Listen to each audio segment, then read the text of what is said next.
Vers 1840, le bassin genevois compte près de 200 moulins sur les différents cours d'eau, dont 26 sur le Rhône.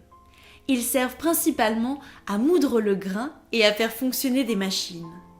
Mais l'utilisation de ces moulins n'est pas sans inconvénients. Ils freinent l'écoulement naturel du Rhône et provoquent régulièrement des inondations sur les rives du lac. Le moulin de la chocolaterie Croisier. Le bâtiment existe toujours. Il est destiné à la formation de pré-apprentissage. Sur le plan de Genève datant de 1777, vous pouvez voir les nombreuses roues installées à la sortie du lac. En 1884, suite à 2 graves inondations, une convention est signée entre les cantons de Vaud, du Valais et de la France, afin de régulariser les eaux du lac Léman. Il est donc décidé de construire l'usine des forces motrices, BFM, appelée aussi usine de la Coulouvronnière. C'est l'ingénieur Théodore Turrettini qui est chargé de sa construction. La première partie est inaugurée en 1886 et la grande aile en 1892. 18 pompes sont installées dans l'usine.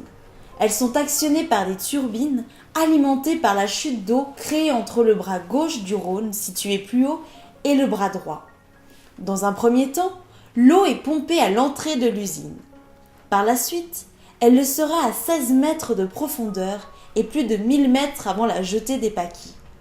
Elle rejoint l'usine par une conduite de 1,20 m de diamètre. Elle est ensuite distribuée aux artisans et habitants de Genève.